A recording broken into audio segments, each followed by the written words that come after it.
Right, अब थोड़ा आगे बढ़ते हैं और थोड़ा सा लॉन्ग टर्म टेक्निकल सेटअप की बात करते हैं। हमारे साथ गोल्डीलॉक्स प्रीमियम रिसर्च के फाउंडर और चीफ स्ट्रैटेजिस्ट गौतम शाह जुड़े हैं। उनसे समझते हैं। गौतम जी रिलेटिव स्ट्रेंथ पर काफ़ी गहरी पकड़ रखते हैं। Gautam ji good morning. सबसे पहले तो ये 2025 का हमारा पहला इंटरेक्शन है, तो आपको और आपके परिवार को हमारी तरफ से नए साल की बहुत बहुत शुभकामनाएं। Thank you, Anuj. Good morning, and to you and your entire team as well. A very happy New Year. तो बताइए गौतम जी, नए साल में क्या कुछ बदलेगा? निफ्टी ने पिछले साल 9-9.5% के रिटर्न्स दिए, मिड कैप ने 20% के रिटर्न्स दिए। देखा जाए तो खराब नहीं है, लेकिन हमारी आदत शायद उससे पहले ज़्यादा हो गई थी, तो उस वजह से काफ़ी लोगों को शायद थोड़ा डिसअपॉइंटमेंट रहा होगा। लेकिन इस साल के लिए क्या आउटलुक बन रहा है?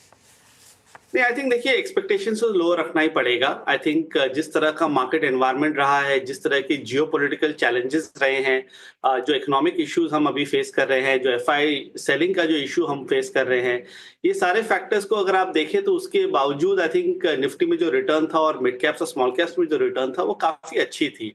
और आई थिंक मार्केट एक ऐसे पोजीशन में चला गया है कि अब वो भाग नहीं सकता है ज्यादा और वो ज्यादा गिर भी नहीं सकता है, क्योंकि डोमेस्टिक मनी अभी भी काफी स्ट्रांग है। तो मुझे लग रहा है कि एक शॉर्ट टर्म और लॉन्ग टर्म के बीच में एक बैटल है। अगर आप लॉन्ग टर्म चार्ट्स को देखें और आप पूरा 2025 के बारे में बात करें, तो I have no doubts in my mind कि ये मार्केट घूमेगा और ये धीरे धीरे लाइफ टाइम हाइस की ओर जाएगा।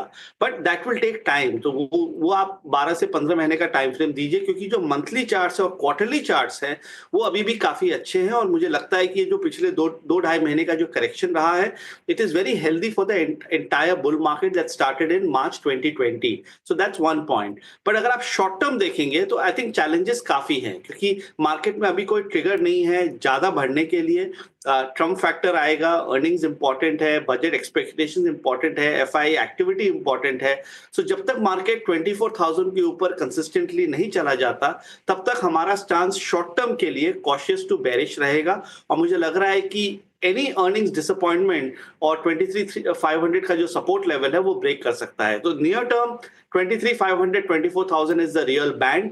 जिस तरफ भी ब्रेकआउट आएगा उस तरफ नेक्स्ट 1,000 पॉइंट का मूव आ सकता है, और one should be a little cautious into the month of January. Okay, चलिए, तो न्यू हाई तो लगेगा, लेकिन थोड़ा टाइम लगेगा उसमें।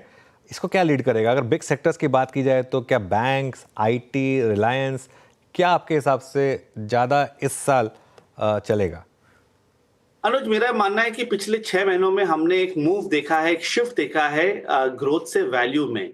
सो आई थिंक सारे जो वैल्यू स्टॉक्स है वो ज्यादा अच्छे कर रहे हैं, और सारे जो ग्रोथ स्टॉक्स है उनमें काफी बड़ी हमने फॉल देखी, और सेलिंग प्रेशर अभी भी जारी है। I think Asian paints is a case in point, जो काफी डिबेट होता है। एवेन्यू सुपरमार्ट के बारे में काफी डिबेट होता है, हैवेल्स, पेडिलाइट, ये सब जो ग्रोथ स्टॉक्स है ये सब काफी अंडर परफॉर्म कर रहे हैं। और जो वैल्यू स्टॉक्स है वो मेरे हिसाब से 2025 में अच्छे करेंगे। सो थोड़े से कंफर्टेबल वैल्यूएशन वाले स्टॉक्स में लोगों को कमिटमेंट बनाना चाहिए, दैट्स द की मैसेज। और इसमें on top of the list is banks. मुझे लगता है कि फाइनेंशियल सर्विसेज का जो बहुत बड़ा बास्केट है, I think that will out perform, और बैंक निफ्टी धीरे धीरे अपने प्रीवियस हाइस तक जा सकता है। नियर टर्म प्रेशर है, but medium term long term setup काफी अच्छा है। और वहां पर हमारे जो टॉप 3 और 4 रिकमेंडेशंस है वो अभी भी एसबीआई, आईसीआईसीआई, एचडीएफसी बैंक और बजाज फाइनेंस है। तो हम ये चारों में ही फोकस कर रहे हैं, और मुझे लग रहा है कि ये 4 स्टॉक्स 2025 के बेस्ट परफॉर्मेंस रहेंगे। गौतम जी नमस्कार, वीरेंद्र बोल रहा हूँ दिल्ली स्टूडियो से। मेरी तरफ से भी आपको नववर्ष की हार्दिक शुभकामनाएं, आपको और आपके परिवार के लिए। ये 3 महीने बीते, स्पेशली अक्टूबर, नवंबर, दिसंबर, जिनके लिए सबसे ख़राब रहे वो था एफएमसीजी और ऑटो। इन दोनों में से अगर आपसे मैं पूछूं कि जब आपको लग रहा है कि इन दोनों में से कोई रिकवरी मोड में जा रहा है, एज ए इन्वेस्टर अगर आपके पास 1.5-2 साल का समय है पैसा लगाने का, तो आपकी निगाहें किस तरफ जाएंगी, एफएमसीजी पे या फिर ऑटो पे? एक्चुअली दोनों पे नहीं जाएंगी, क्योंकि मुझे लग रहा है कि FMCG and auto are a mirror image of the economy. और जिस तरह के जीडीपी नंबर्स आए और जिस तरह के स्लो डाउन के बारे में जो बात हो रही है वो मार्केट समझ चुका है, और इसके कारण ऑटो और एफएमसीजी सेक्टर में इतनी बड़ी अंडर परफॉर्मेंस हमने देखी। एफएमसीजी इंडेक्स 3 महीने के बीच में 20% गिर गया। I have not seen something like this happened in a very long period of time. So under performance ये दोनों सेक्टर्स में अभी जारी है, और मुझे लगता नहीं है कि इसमें कोई टर्न अराउंड इमीडिएटली आएगा। सो इन 2 सेक्टर्स से दूर रहना चाहिए। बट विद इन एफएमसीजी जो स्टॉक हमें अच्छा लगता है 2025 के लिए, और मैंने आपके चैनल में भी मैं 2-2.5 साल से इसके बारे में बोल रहा हूँ, वो है आईटीसी। आईटीसी ने काफी अच्छा किया, अभी रिसेंट 2025 भी उसके लिए रीजनेबली गुड ईयर था इन कंपैरिजन, और मुझे लग रहा है कि इस लेवल से आईटीसी यहाँ से 20 से 25% की तेजी दे सकता है। So that's the only stock that we like in the FMCG space. Auto में हमें एमएनएम अच्छा लगता है। I think that's the only stock जो which stands out for us from a charts perspective, और मुझे लगता है कि वो स्टॉक अच्छा कर सकता है। पर अगर आप बास्केट की बात करें, सेक्टर की बात करें, तो अभी भी कोई इंडिकेशन ऑफ स्ट्रेंथ एफएमसीजी और ऑटो में है नहीं, तो उनसे दूर रहिए। और दूसरे सेक्टर्स, चाहे वो बैंकिंग हो, रियल एस्टेट हो, मेटल्स हो या आईटी हो, उनमें I think commitment banana better है।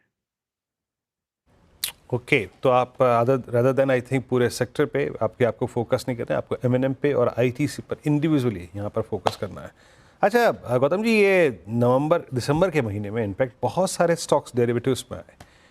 डेरिवेटिव्स में आने के बाद आपके पास एक हेजिंग टूल होता है, आपका विश्वास उन स्ट्रक्चर से बढ़ जाता है, शेयर पे बढ़ जाता है।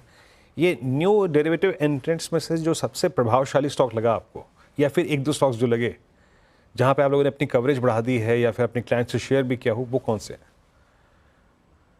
नहीं, मैं तो यहाँ पर कोई नाम नहीं देना चाहूंगा, बट आई थिंक हमारा व्यू थोड़ा सा मार्केट पे कॉशियस रहा है, तो हम एक्चुअली डेरिवेटिव से थोड़ा सा दूर जाके कैश मार्केट में ज्यादा कमिटमेंट बनाने की कोशिश कर रहे हैं। क्योंकि देखिए, पिछले 2 महीनों में स्मॉल कैप इंडेक्स में इतनी बड़ी फॉल आई, अगर आप अभी भी अगर आप टॉप 100 स्मॉल कैप स्टॉक्स को हटा दें, तो small cap index is in very bad shape, you know, on an overall basis.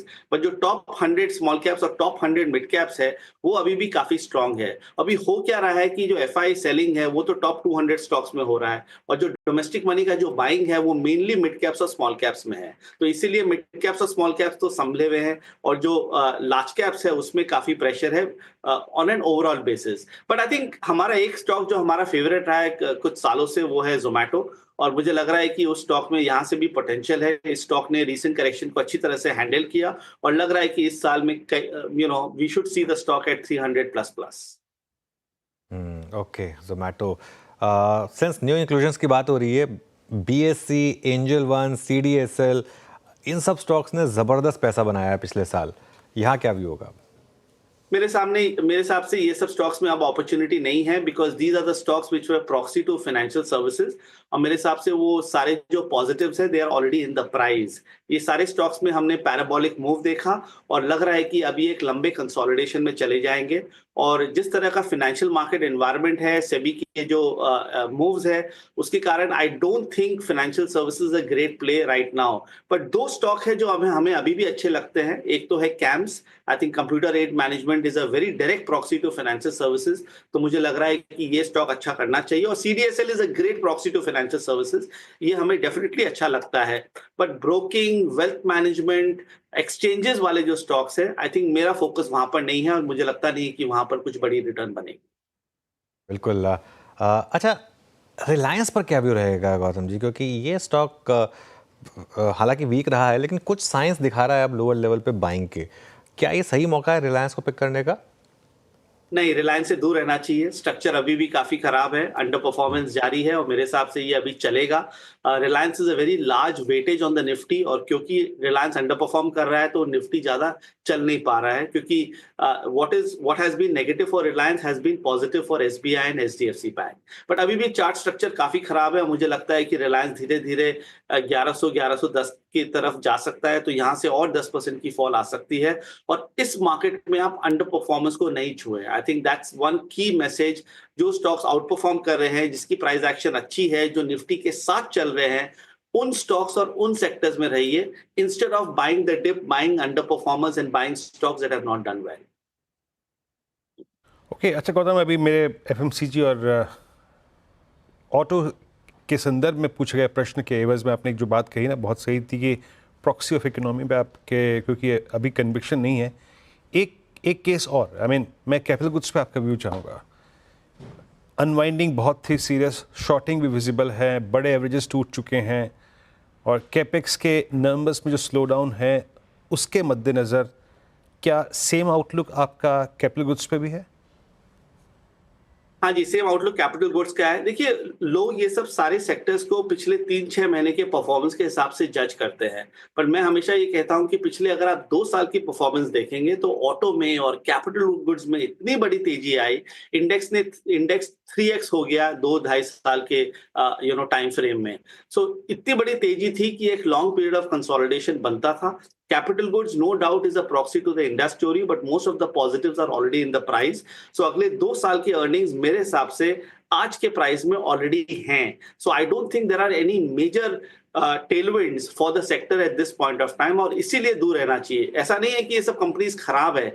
It is just that they need a lot more consolidation before they can come back, and that's the reason हमारा focus अभी banking, IT, pharma, real estate में है, और मुझे लगता है कि वहां पर अच्छी रिटर्न्स इस साल बननी चाहिए. गौतम जी, बहुत बहुत शुक्रिया आज हमारे साथ जुड़ने के लिए और हमसे इन सब टॉपिक्स पर बात करने के लिए. एक बार फिर से आपको नए साल की बहुत बहुत शुभकामनाएं. Thank you.